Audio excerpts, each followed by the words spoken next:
गलियारे के रास्ते कोर्ट से बाहर निकले। गाड़ी के रुक जाने के बाद ही दरवाजों का प्रयोग करें। Attention please. There is a suspected fire in this coach. The brakes have been applied. എൻ്റെ ലൈഫിൽ ഇതേപോലെ ഒരു എക്സ്പീരിയൻസ് ഇതുവരെ ഉണ്ടായിട്ടില്ല. നമുക്ക് കേൾക്കാം, ട്രെയിനിനുള്ളിൽ ശബ്ദം കേട്ടു, അങ്ങനെ ഭയങ്കര സീനൊക്കെ ആയി. എല്ലാവരും പുറത്ത് ഇറങ്ങുമായിരുന്നു, പരീക്ഷയായിരുന്നു. അപ്പം ഞങ്ങൾ 4 പേര് ഞങ്ങളുടെ ബോഗിലായിരുന്നു ഫയറിൻ്റെ ഇത് വന്നത്. അവിടെ നിന്ന് പെട്ടെന്ന് തന്നെ ട്രെയിന് ഇതും ചെയ്ത് ട്രെയിൻ നിർത്തുകയും ചെയ്ത് ഞങ്ങൾ താഴെയായിപ്പോയി. പക്ഷെ ഞങ്ങളുടെ കൂടെ അന്ന് ഉണ്ടായിരുന്നു, ട്രാവൽ ചെയ്യാനുണ്ടായിരുന്നു 2 അങ്കിൾ ഉണ്ടായിരുന്നു. എത്ര നന്ദി പറഞ്ഞാലും മതിയില്ല. അവർ സ്ട്രോങ് ആയി ഞങ്ങളുടെ കൂടെ നിന്നു. പിന്നെ ഏട്ടനും പിന്നെ തീരെ പേടി ഉണ്ടായിരുന്നില്ല. ഏട്ടൻ ഇറങ്ങാൻ കൂടി കൂട്ടാക്കുന്നില്ല. ഏട്ടനെ ഞാൻ അങ്ങ് വഴക്കം പറയാമെന്ന് അതൊക്കെ പറയാം, നിങ്ങൾക്കെന്താ പേടിയില്ലേ, കുഞ്ഞില്ലേ, ഞാൻ അതുപോലെ ഇവിടെ നിൽക്കുന്നത് പേടിക്കുന്നത് എന്നുള്ള ഒരു പക്ഷെങ്കിൽ അതല്ല കഴിഞ്ഞാൽ നമ്മൾ ശരിക്കും പേടിച്ചു പോകും. എന്ന് വെച്ചാൽ ഞാൻ കണ്ണുകൊണ്ട് നോക്കുമ്പോൾ ഒന്നാമത് എൻ്റെ കുഞ്ഞിന് വയ്യ. കൂടെ ഇതാണ് കാണുന്നത്.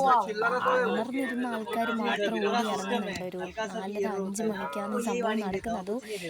ഏതോ ഒരു അതായത് അഹമ്മദാബാദ് എത്തുന്നതിന് മുമ്പുള്ള ഒരു നമ്മുടെ കോച്ചിലാണ് ഉണ്ടായത് മാത്രം പറയുന്നത്. ഇതിങ്ങനെ ബ്ലിങ്ക് ചെയ്ത് അലാറം പോലെ അടിക്കുന്നു. മനുഷ്യൻ എന്തായാലും പേടിച്ചു പോകുന്ന ഒരു സിറ്റുവേഷനാണ്. ആയി ഞങ്ങൾ ഇറങ്ങി. എക്സ്പീരിയൻസ് ചെയ്തു അല്ലേ കഴിച്ച അല്ലേ? എന്താ പറ്റിയേ ട്രെയിനിൽ? എന്താ പറ്റിയെന്ന് പറ. എന്തോ പോലെ അങ്ങനെ തീ കത്തിയിട്ട്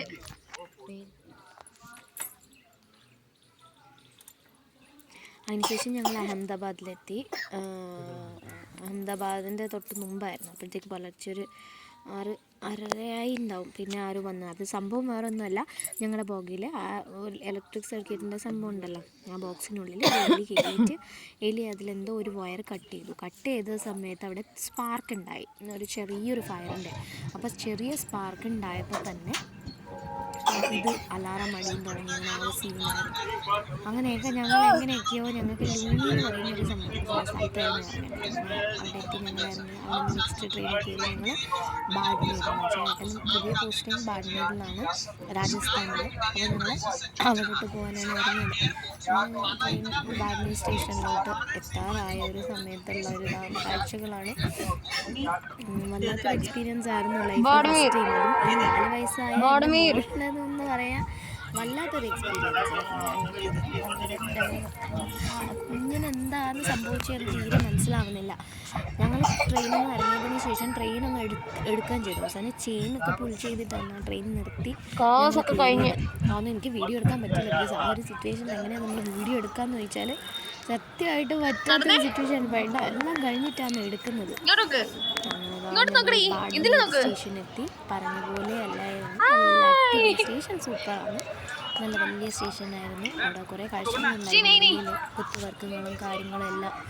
അവിടെ ആർട്ടിസ്റ്റിക്സ് വർക്കും ക്രിയേറ്റിവിറ്റിയും എന്ന് വെച്ചാൽ ആഭാരം തന്നെ. പിന്നെ അവിടെ തന്നെ ചെന്നിറങ്ങിയപ്പോൾ തന്നെ കണ്ടത് അവരുടെ ആ ഒരു മോഡേൺ സ്ട്രക്ചറിൻ്റെ കാര്യങ്ങളായാലും അവർ യൂസ് ചെയ്യുന്ന ഇതായാലും വേറെ ഡിഫറെൻ്റ് ആയിരുന്നു, സൂപ്പറായിരുന്നു. ഞങ്ങൾ അവിടെ നിന്ന് രാജസ്ഥാൻ എന്ന് പറഞ്ഞ് എൻ്റെ മോളെ ഏറ്റവും വലിയ ആഗ്രഹമായിരുന്നു കുട്ടിയുടെ പോലെ എനിക്ക് രാജസ്ഥാൻ പോകുന്നു. പക്ഷേ ഓർമ്മ വരുന്നൊരു ടൈമിൽ അവൾക്ക് രാജസ്ഥാനാണ് അവളുടെ ഫസ്റ്റ് ഒരു സ്റ്റേഷൻ. ജനിച്ചത് വെസ്റ്റ് ബംഗാളും പിന്നെ നമ്മൾ കേരള പിന്നെ മഹാരാഷ്ട്രയിലായിരുന്നു കുറച്ച് നാൾ. അതിന് ശേഷം അവിടെ നിന്ന് ഞങ്ങൾ ഏട്ടൻ്റെ അടുത്ത് ഇങ്ങനെ വന്നതാണിത്. പിന്നെ ഏട്ടൻ്റെ ബാഗൊക്കെ ആയിട്ട് പോവാണ്. ഇതെല്ലാം വ്ളോഗ് ചെയ്യണമെന്ന് ആഗ്രഹം ഉണ്ടായിരുന്നു, അങ്ങനെയാണ് ഇത് ചെയ്തുകൊണ്ടിരുന്നത്. അങ്ങനെ കുറച്ച് വീഡിയോസ് ആയിട്ട് എടുത്ത് വെച്ചിട്ടുണ്ട്.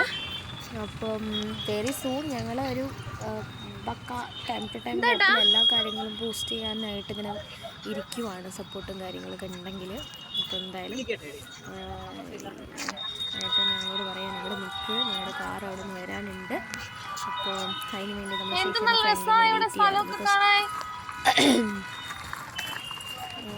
ലഗേജ് ഉണ്ടായിരുന്നു കുറച്ച്, അപ്പം അതുമൊക്കെ. അപ്പം ഞങ്ങളുടെ ഫോട്ടോ ഒക്കെ എടുത്ത് വീഡിയോ ഒക്കെ എടുത്ത് ഏട്ടൻ പറയാ പോയിട്ട് വരാം. ഞാൻ പറഞ്ഞു ആയിക്കോട്ടെ. കഴിഞ്ഞു.